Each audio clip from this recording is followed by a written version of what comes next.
Over the last 2 years, I've taken notes on over 1,200 basketball games. These were full NBA games, full EuroLeague games, Division I games, and even Division I practices. What I learned from watching all of this film and taking all these notes is that there's a very effective way to study film, and in my opinion, it's the only way to study film. And with this video, all I really want to do is just teach you this process. I want to teach you how exactly to take notes so that you can start doing this today. But before we get into any of this, I want to make one thing very clear. If you are currently watching highlights on YouTube, watching highlights on Instagram, first off, that's entertainment. That is not film study. You're not learning anything. Second off, if you're watching live basketball games, so you're watching the live game going on during the playoffs or a college game on ESPN, that's great, but that's still entertainment. You're not actually learning anything.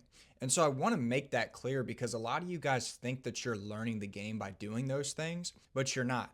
Learning the game is dissecting what you're watching. What I mean by dissecting what you're watching is basically looking at plays over and over and over again, slowing down plays, pausing games so you can see spacing and see why exactly certain things happened. That is actually what studying film looks like, and that's what dissecting a basketball game looks like. And when you start to watch games this way, you're going to realize there is a lot you don't know about basketball, and there's a lot that you don't know about strategy. But there's also a lot that you don't know about what these players are doing. There's these little small details that nobody notices because they just don't watch the game close enough. And so instead of me just telling you how to do this, just talking to you, I want to show you a visual example with one of my clients, Frankie. And Frankie is actually in my program where I teach players how to study film, how to break down their own film. And I want to show you his notes compared to my notes and kind of break down what this process looks like.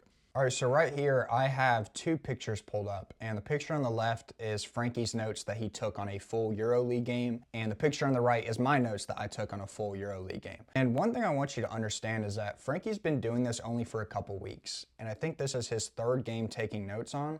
And for me, this is over 1,300 games for me. I've been doing this for years, taking notes on games for years. So you're gonna notice a difference between the way that we take notes and dissect a basketball game. But Frankie's already on the right path. Like, guys, this is what breaking down film looks like. Because if your goal is to play at a high level and you aren't watching players that are at the level you want to be at and trying to learn from them as often as possible, then you're really holding yourself back, and it could be the thing that causes you not to get to that level. So when we're studying film, we have to approach it from a standpoint of trying to learn as much as possible, because most of you guys, and I can guarantee you this, don't know as much as you need to. But if we go back to these notes, I want you to notice the difference between the two, and there's a small difference that I want to go over. If we look at one of Frankie's notes, you're going to see him write something like floppy action curl into a pull-up. And that's great, but I don't feel like that's specific enough. Because if we look at me taking notes, you're going to see me say something like defender cheats under, cross away into a three. Defender tried meeting him on the opposite side. So I'm basically describing the read. I'm describing why this shot happened. And another example, come off pass and screen tight, cut off chase defender, separate off, shot fake, step through floater.